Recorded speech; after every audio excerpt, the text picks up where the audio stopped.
À toutes et à tous. Au nom du ministère de l'Économie, de la Climat Agence et de Lux Innovation, je vous souhaite la bienvenue à ce webinaire dédié à l'appel à projet pour l'installation de centrales photovoltaïques, lancé le 16 février dernier et ouvert jusqu'au 17 avril 2026.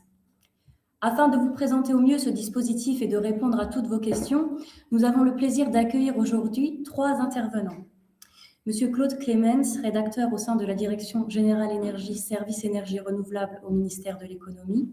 Raphaël Vertomen, responsable attaché de la cellule Transition écologique, Direction Générale Aide d'État et Financement aux entreprises au ministère de l'Économie. Et Tom Rayek, chargé de projet à la Climat Agence. Et enfin moi-même, Élodie Miliani, support officer au sein du service des financements chez Lux Innovation. Avant de leur passer la parole, laissez-moi vous présenter brièvement l'agenda.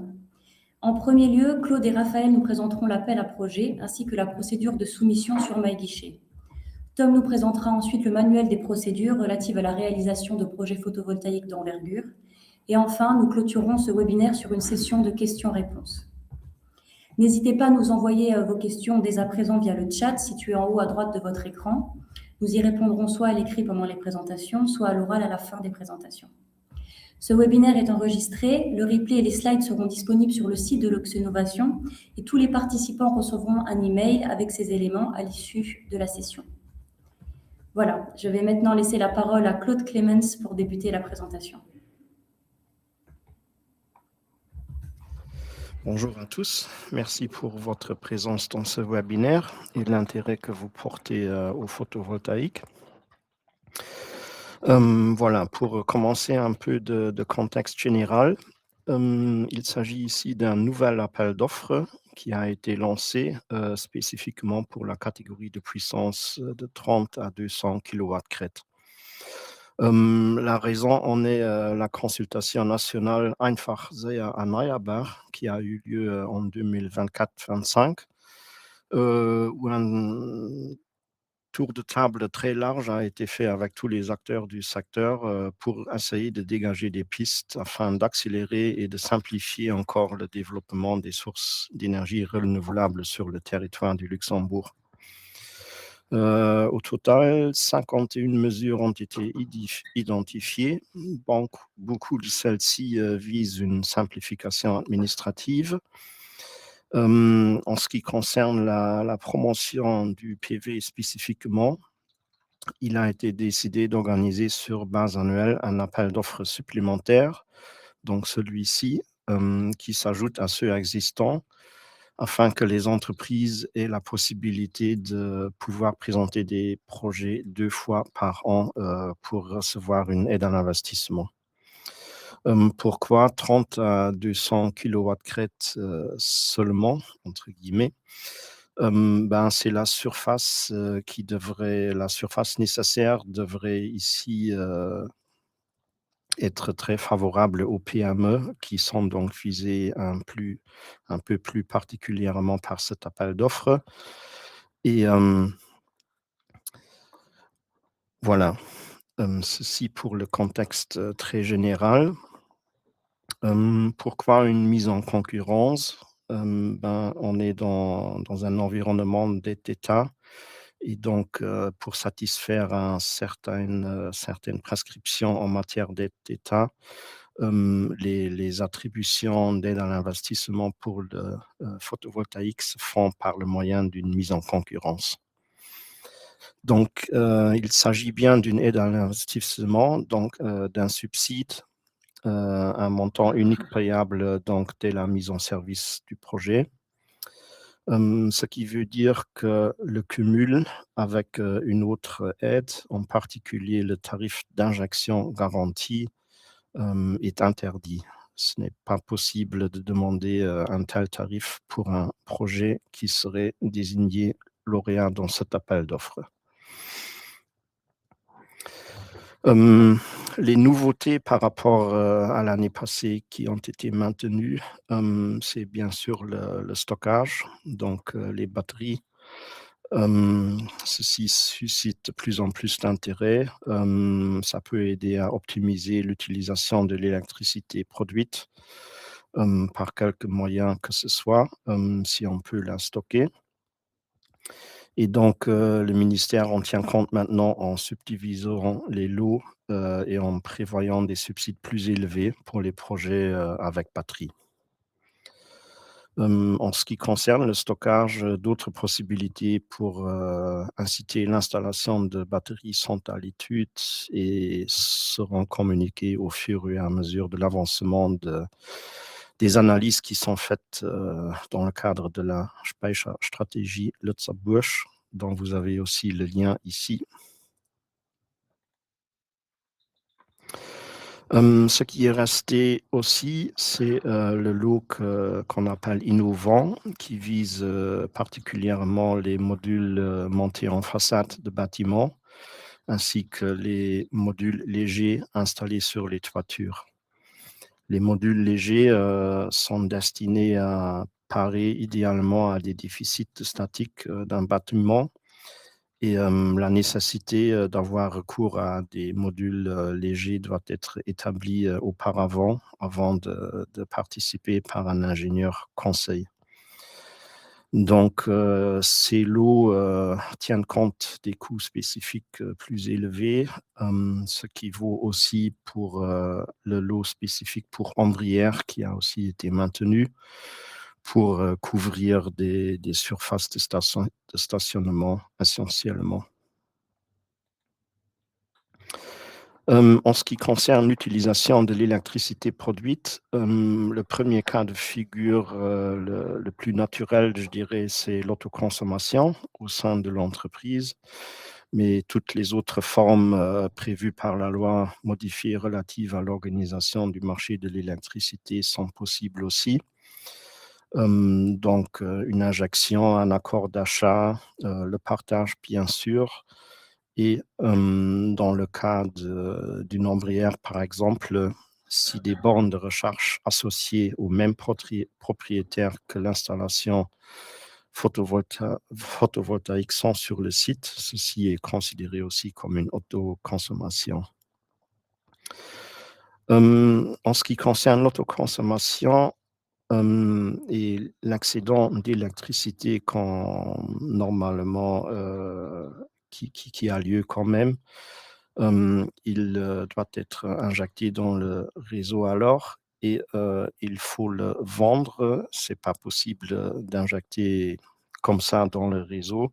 Il doit y avoir un contrat associé à cette électricité et donc c'est, nécessaire de contacter un fournisseur de votre choix avant de soumettre pour prendre des offres de prix, avant la remise de votre dossier. Autre point d'attention, en tant qu'autoconsommateur, de votre, propre électricité, votre profil de consommation change. Vous allez consommer moins, donc soutirer moins du réseau et donc il est important aussi de contacter votre fournisseur d'électricité pour évaluer l'impact, sur votre contrat de fourniture.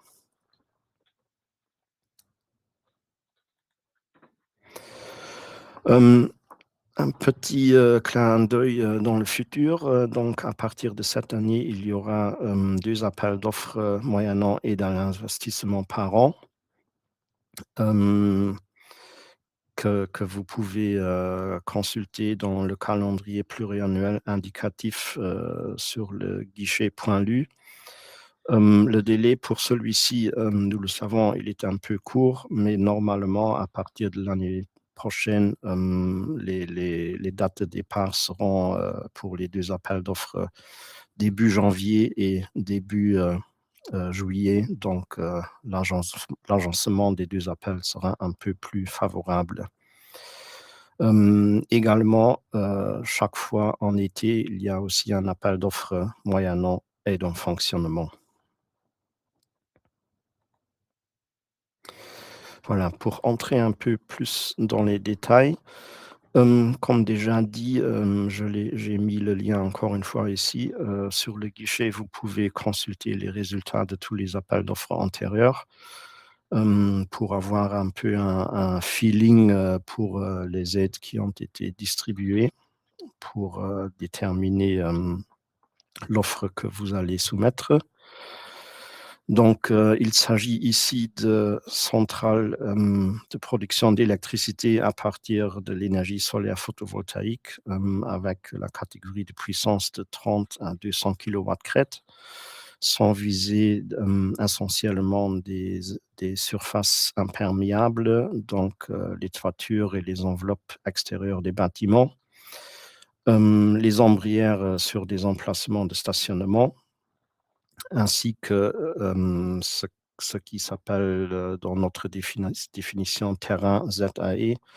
Donc, il s'agit, là de surfaces, disons, non utilisées qu'il peut y avoir dans une zone d'activité et où peut-être l'installation, de modules photovoltaïques serait envisageable.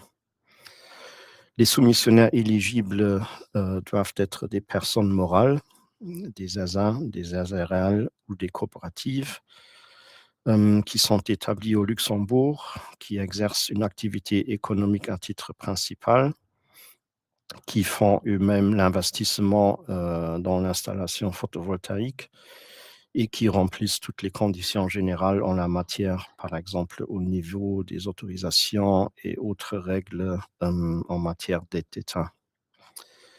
Le budget de cet appel d'offres est de 3 millions d'euros et le dépôt des offres doit avoir lieu jusqu'au 17 avril à midi au plus tard.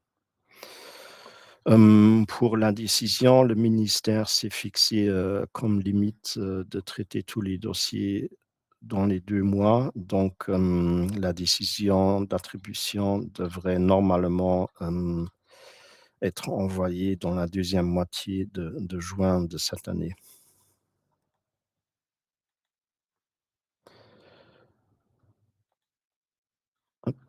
Voilà, les installations éligibles sont donc, subdivisées dans 3 lots. Les toitures de bâtiments, les façades et modules légers et en dernier lieu, les ombrières et chaque lot est subdivisé en 2 sous-lots. Les sous-lots A, donc l'installation PV seule et les sous-lots B avec stockage, donc une centrale PV et une batterie. Le budget est réparti de la façon dont, comme elle est énumérée ici. Les centrales PV doivent obligatoirement être des centrales nouvelles.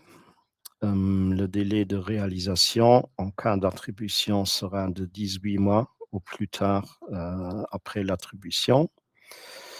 Disposer des autorisations nécessaires, n'est pas un prérequis pour pouvoir, participer à l'appel d'offres. Mais, après l'attribution, bien sûr, il faut procéder à ces démarches, assez rapidement, particulièrement la demande de raccordement auprès du gestionnaire de réseau où la recommandation est, de faire ceci, dans la mesure du possible, avant de remettre votre dossier, au moins de demander une préétude, de raccordement pour être sûr, que votre installation peut être raccordée au réseau et comme déjà évoqué aussi, l'excédent d'électricité qui peut être injecté dans le réseau doit être vendu sur le marché de l'électricité et il faut prendre les contacts nécessaires, avec un fournisseur de votre choix pour avoir un contrat, lorsque vous démarrez votre installation. En ce qui concerne le stockage, il y a 3 conditions d'éligibilité. La première, bien sûr, c'est un projet, combiné obligatoirement, donc une installation photovoltaïque avec du stockage, s'agissant d'une solution dite derrière le compteur et colocalisée sur un même site.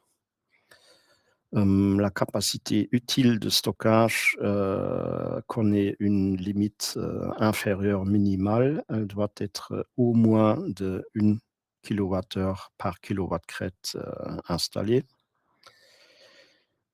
Et 3e condition, sur une base annuelle, la batterie doit absorber au moins, hem, 3/4 de l'énergie à partir de la centrale PV qui est directement connectée. Hem, j'ai mis ici pour information le lien vers, le guichet point lu où vous trouvez aussi un frequently asked questions pour, toute question qui resterait ouverte éventuellement. Donc, les montants maxima, sont les mêmes que lors de l'appel d'offres de l'année précédente. Elles sont différentes, bien sûr, selon les lots et selon que c'est un sous-lot avec PV seul ou avec stockage. Vous les voyez ici. Le 3e lot, vous le voyez ici et comme on est dans une procédure compétitive, le classement est fait au meilleur prix. Donc, le classement se fait par montant d'aide de référence croissant et cette aide est exprimée en euros, par kilowatts-crête, installé. En cas d'égalité de ce montant, les projets sont classés par puissance croissante, et s'il y a encore égalité, un tirage au sort a lieu entre des dossiers ex aequo. Comme c'est une procédure compétitive, une clause de compétitivité doit être prévue en cas de sous-souscription. Je vais détailler ça un peu sur le prochain slide. Et il y a encore une condition que dans chaque lot, un maximum de 40% du budget peut être octroyé à une entité économique unique. Donc comme déjà dit, le classement se fait, au meilleur prix. Dans le cas d'une sursouscription, par exemple, si le budget d'un sous-lot est de 1 000 000 d'euros, et on atteint, par exemple, après 17 offres, le chiffre de 900 000, 90 000 €, la prochaine offre, dépassera le montant maximal et sera donc la première offre qui ne sera plus retenue, ainsi que les offres, bien sûr, qui se classent encore après. C'est, en matière d'état, je dirais, et en cas de mise en concurrence, la situation idéale, disons, qui est recherchée, que le budget est dépassé et qu'il y a donc vraie compétition. Mais, ce n'est pas toujours le cas et donc, en cas de sous-souscription, une clause de compétitivité doit être appliquée. Donc, celle-ci est de 10% des offres conformes soumises, au moins. Donc, par exemple, si on a plus de 10 offres dans un sous-lot qui est sous-souscrit, par exemple, 19 ou 20, disons, 2 offres seront écartées en partant de la dernière place au classement. Si par exemple, il y a 21 offres, 3 seront écartées. Dans le cas, s'il y a moins de 10 offres, l'offre classée en dernière est écartée et une petite exception quand même, s'il y a une seule offre conforme qui est soumise, cette offre est attribuée. Bien sûr, avec 6 différents sous-lots, la situation peut se présenter que les 2 cas de figure, se présentent, lors de cet appel d'offres. Et pour cette situation, des transferts de montants de budget non utilisés sont prévus, pour pouvoir quand même, dans les lots où il y a le plus d'intérêt, par les entreprises, d'attribuer un maximum de projets.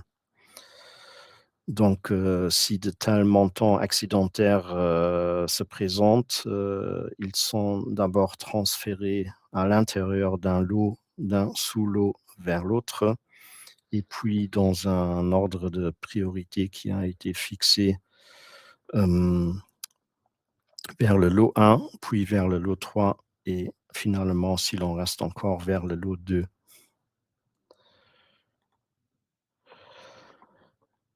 Et encore un petit mot tout à la fin des procédures, quand votre projet est prêt. Le paiement de l'aide, se fait donc, après les travaux et sur remise des factures. Cette démarche, s'effectue aussi, en ligne, par le guichet point Lu. Au début du processus, quand vous êtes désigné lauréat, vous recevez une décision d'attribution qui marque, clairement les taux d'intensité de l'aide et le montant maximal en euros, que vous pouvez recevoir, et ces montants ne peuvent pas être dépassés à la fin du processus. En cours de route, la modification de la puissance de votre centrale est possible, mais on doit bien sûr rester dans les limites inférieures et supérieures, de cet appel d'offres, donc 30 et 200 kW-crête. En ce qui concerne les coûts admissibles, vous trouvez la liste sur ce slide. Bien sûr, les structures portantes, pour une ombrière, y figurent aussi. Les coûts d'ingénierie sont, admissibles aussi, et aussi, les frais, en relation avec le raccordement et le transformateur. Voilà, ça, c'était mon dernier slide. Je vous remercie pour l'attention et je passe donc la parole à Raphaël.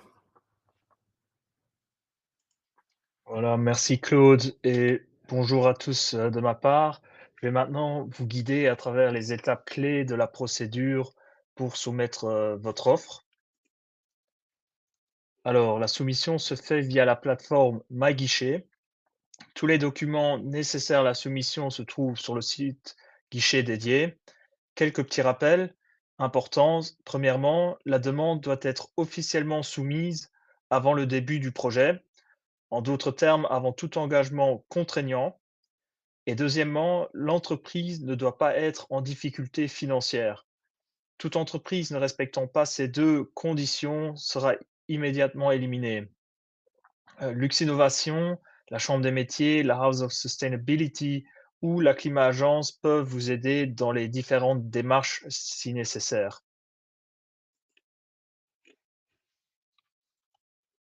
Comment accéder à la procédure? Rendez-vous sur le site guichet dédié à cet appel et cliquez sur la boîte bleue.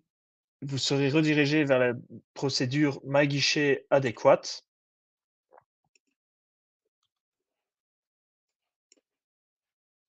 Après la connexion, vous devez sélectionner votre espace professionnel.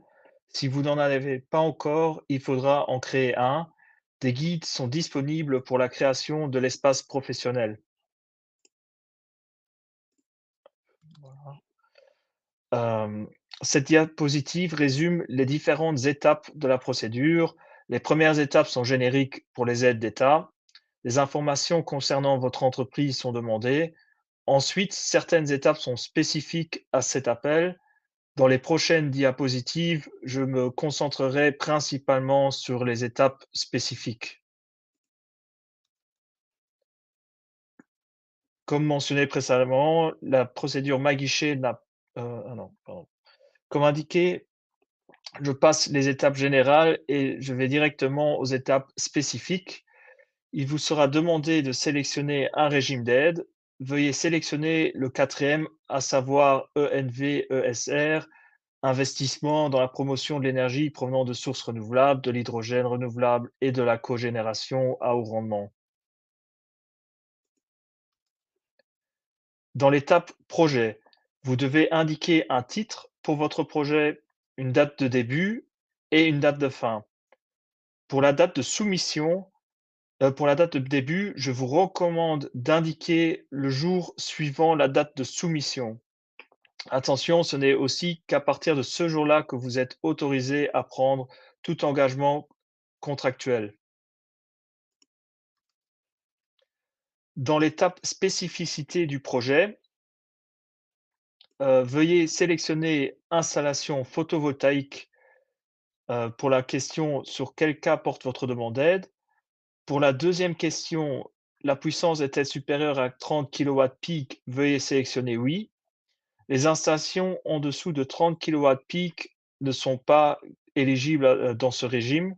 Il est très important de respecter cette exigence dans la pratique également.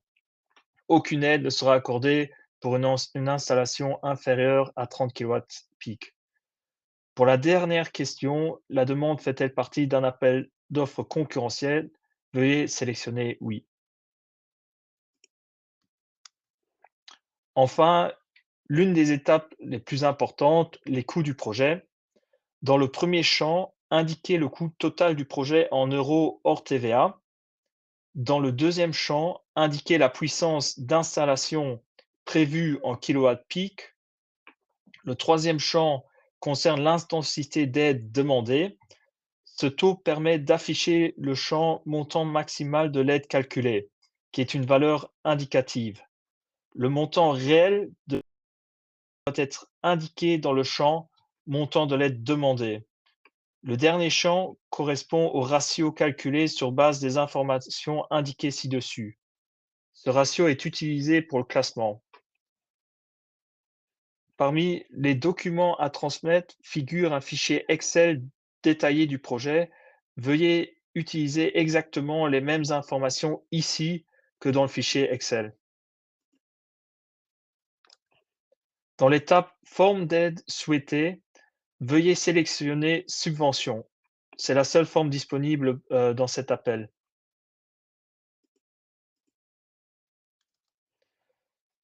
La diapositive suivante vous montre les différents documents à joindre à la demande. Certains documents sont standards pour les aides d'État, tandis que d'autres sont spécifiques. Le certificat de droit d'utilisation du site, l'offre d'installation et le fichier Excel description du projet sont spécifiques à cet appel. N'hésitez pas à contacter Lux Innovation, la Chambre des métiers, la House of Sustainability ou la Climat Agence pour obtenir de l'aide. La question est maintenant où trouver les modèles des documents à joindre. Ils se trouvent sur la page guichet, sous l'onglet Services en ligne et formulaires. Les documents sont regroupés dans un fichier zip. Pour finir, le fameux fichier Excel à compléter. Ce fichier doit contenir les informations clés relatives à votre projet. Il a été repensé pour l'appel précédent et a très bien fonctionné. Il a été très peu modifié pour cet appel. Le seul changement concerne la limite des 200 kW-peak. Les champs en jaune clair et en jaune foncé doivent être complétés. Pour chaque champ, une validation est effectuée. Si l'information fournie est cohérente et conforme aux exigences de l'appel, le statut passe de pas OK à OK. Une fois que tous les champs affichent OK, le statut en haut du fichier passe à complet. Voilà. Ceci conclut ma partie et je passe maintenant la parole à Tom.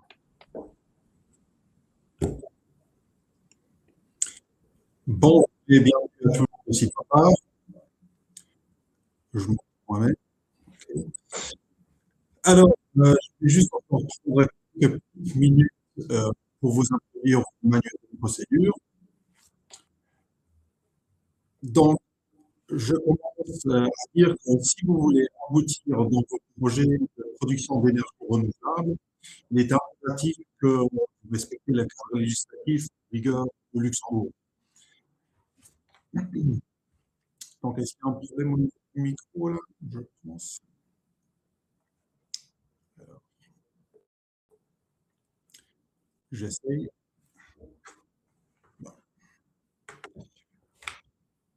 Il y a toujours des coupures là?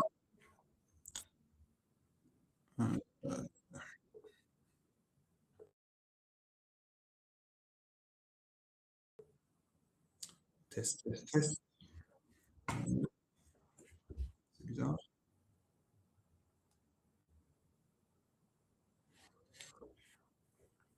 Alors, au niveau des administrateurs ou des modérateurs, vous ne pouvez pas identifier un souci. Il n'y a pas de.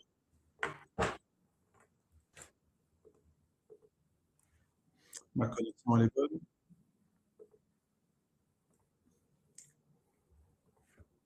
connexion est bonne, le micro est allumé.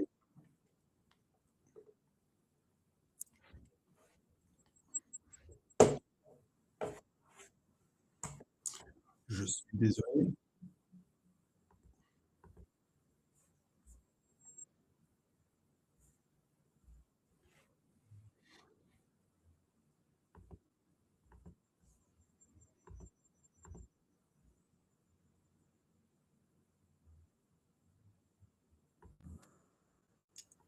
Alors, est-ce que c'est quelque chose? Non, je pense pas. Si je lance cette option-là, non plus. Test, test.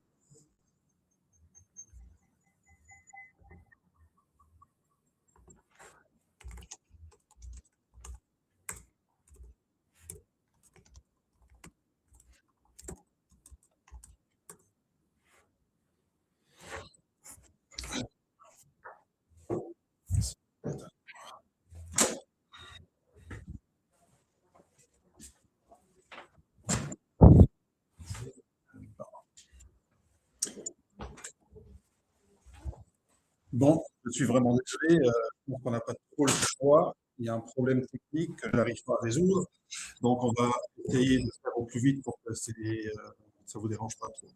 Donc, voilà, ce que je disais, c'est qu'il faut absolument respecter la législative. Donc, en l'occurrence, il faut savoir quelle autorisation et quel permis sont à demander ou à obtenir avant de pouvoir entamer la démarche. Et justement, c'est à ce niveau-là qu'on a identifié un petit souci, c'est-à-dire on s'est rendu compte que les gens, les porteurs de projets, des fois, ils avaient du mal à naviguer dans les obligations légales et savoir exactement quelle autorisation demander.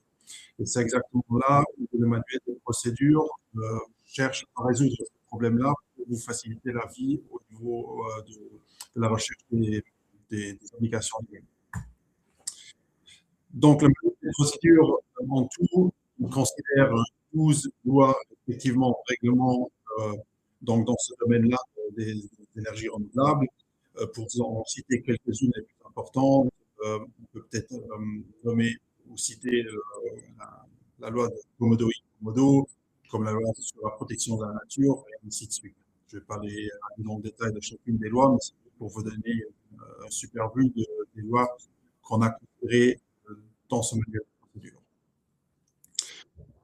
Donc, là, dans ce cas aujourd'hui, on parle de la photovoltaïque. Le manuel de procédure considère les énergies renouvelables de façon un peu plus large, donc c'est-à-dire aussi l'énergie hydroélectrique, que l'éolien et la biomasse on considère, et non seulement le côté de la production, mais aussi le côté du stockage. Donc, le manuel de procédure, il est téléchargeable sur le site de la agence et c'est sous forme d'un PDF qui est hyper bien. Et notamment sur la première page, où une fois qu'on arrive sur le tableau que je viens de vous montrer là maintenant, on clique donc dans notre cas sur le photovoltaïque et ça nous donne les indications nécessaires qu'on doit savoir pour notre installation photovoltaïque. Et on voulait juste montrer ça, à quoi ça ressemble le manuel des procédures pour une installation. Et dans ce cas, on a choisi de prendre l'exemple d'une installation de 130 kW sur le toit d'un atelier dans une zone d'activité économique communale. Et donc, en cliquant sur la photovoltaïque, on arrive sur le tableau suivant où on va juste choisir la puissance nominale de notre installation. On voit vers le deuxième tableau, qui nous indique exactement quelles sont les obligations légales applicables. Donc, on retrouve les 12 lois, respectivement règlements, qui sont d'application. Et, enfin, déjà, on a une explication théorique sur ces lois-là. On peut les consulter. Mais le plus important, c'est la deuxième colonne qui montre quelles lois sont vraiment applicables. Donc, ici, en l'occurrence, l'incidence de l'environnement, pas une loi qui est applicable. Et en dernière colonne, on a le lien vers les procédures, le flux de travail qui nous indique aussi un peu les délais qui sont applicables pour ces différentes procédures. Avec tout ceci, le porteur de projet a un lien d'une timeline pour voir exactement combien de temps ça va lui prendre pour les autorisations de ce projet.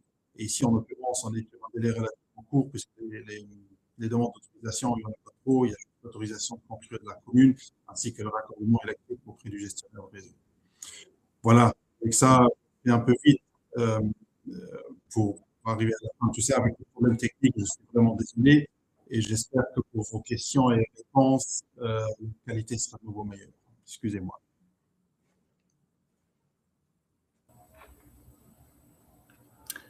Merci Tom, merci à tous pour vos présentations. Nous allons maintenant passer à la session questions-réponses. Je vois qu'il y a eu plusieurs questions posées dans le chat. Claude, je vais te laisser répondre un peu en globalité à toutes ces questions. Oui, merci Elodie.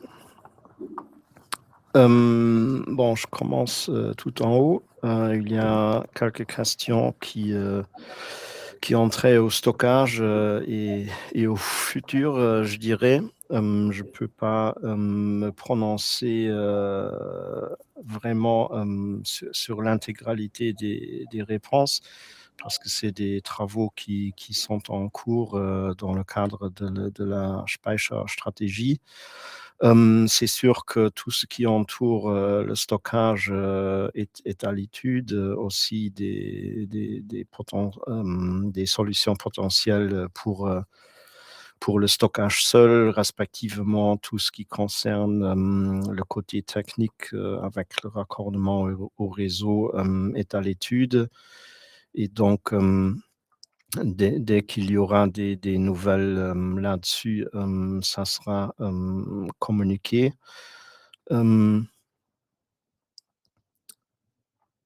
Voilà, il y a encore une question sur le budget. Ceci n'était pas possible, je dirais, pour des règles internes au budget. Le budget total au début était de 20 millions d'euros pour les 2 appels d'offres. Et donc, pour celui-ci, il a été donc fixé à 3. Et puis, il y a encore avec le stockage, oui, la relation avec l'électromobilité, c'est aussi des analyses qui sont en cours pour voir si on peut combiner des offres sur ces 2 points. Et puis, la question concrète en ce qui concerne le stockage, la capacité nominale, ça a suscité des interrogations et donc il a été décidé de passer clairement à la capacité utile qui est plus sensée, je dirais, et qui est dans l'intérêt donc des entreprises. Et puis, dernière question en ce qui concerne les résultats. Raphaël a déjà mis le lien comme réponse et vous le voyez aussi ici sur le slide qui est affiché. Il y a les résultats des appels d'offres aide à l'investissement qui sont disponibles dans le premier lien d'en haut. Et dans le deuxième lien d'en haut, vous trouverez tous les résultats de tous les appels d'offres, donc aussi bien aide à l'investissement que aide en fonctionnement et aussi agri-photovoltaïque. Et les 3 appels d'offres de 2025 ont été récemment publiés sur cette page. Voilà, ça c'était un premier tour global de ma part sur les questions que j'ai vues. Merci Il y avait Claude. une question sur les études. Donc, les études ne sont pas, pour les modules légers, l'étude n'est pas éligible en soi dans l'appel à projet, mais toute entreprise peut faire une étude en amont et passer par, on a la loi environnement qui permet de financer les études qu'on appelle les études environnementales. Donc, ce type d'études-là tomberait là-dessous. Pour les petites entreprises, on propose un taux de 60%, pour les moyennes, un taux de 70% et pour les Non, pardon, pour les petites, c'est 80, pardon, c'est dans l'autre sens. 80 pour les petites, 70 pour les moyennes et 60 pour les grandes entreprises de taux de subside.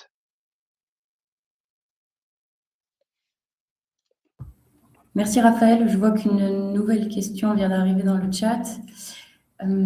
À partir de quelle puissance une entreprise est-elle soumise à la bourse de revente du surplus d'électricité, notamment tarifs négatifs en été? La réponse à cette question, c'est que, en fait, il n'y a pas de limite de puissance, je dirais. En ce qui concerne les aides étatiques, on peut être dans 2 cas de figure, un tarif, garanti ou un contrat de prime de marché pour les aides au fonctionnement ou bien une aide à l'investissement. Donc, c'est le cas ici de cet appel d'offres. La politique au Luxembourg était toujours pour les aides à l'investissement, ça doit être clairement séparé des aides, au fonctionnement et donc, si on se décide pour une aide à l'investissement, la revente, d'électricité excédentaire, elle est soumise aux règles du marché. Vous devez, ou bien conclure un contrat avec, un fournisseur, selon des conditions à élaborer, je dirais, bilatéralement ou bien, passer par un mandataire, qui normalement doit aussi être un fournisseur, qui a le droit d'exercer sur le territoire du Luxembourg pour procéder à la vente, de l'électricité en bourse. Merci Claude. Il y a une autre question. La distinction entre capacité utile et nominale se rapporte au paramètre DOD. Sans connaissance de ceci, il est impossible de passer de la capacité nominale à la capacité utile. Et la question, c'est donc, est-ce qu'il y a un risque d'erreur de positionnement concurrentiel dans le chef des sociétés qui proposent des solutions? Je pense qu'il y a une mauvaise compréhension ici. La classification, donc le ranking des offres, se fait toujours par rapport à la puissance de l'installation photovoltaïque. Donc les kilowatts-crête de l'installation. Il y a le paramètre à respecter. Donc la taille de la batterie doit au moins d'être 1 kWh par kilowatt-crête. Si l'entreprise a des doutes sur la capacité utile et la capacité nominale, prenez un peu de marge alors. La batterie doit être au moins d'1 kWh par kWh, mais elle peut être aussi supérieure. Alors prenez un peu de marge vers le dessus, alors il n'y aura aucun risque. Merci Raphaël. Voilà, je pense que nous avons répondu à toutes les questions. J'attends encore quelques secondes de voir s'il y a autre chose. En attendant, un grand merci à tous les participants et aux intervenants pour leur présentation et leurs réponses. Je rappelle que les slides et le replay seront envoyés par email aux participants et disponibles sur le site de Luxinnovation, donc normalement aujourd'hui ou en fin de semaine ou plus tard. Voilà, et nous restons bien entendu à votre disposition pour toute autre question et vous accompagner dans le montage des dossiers. Voilà. Merci à tous. Merci. Merci. Oui.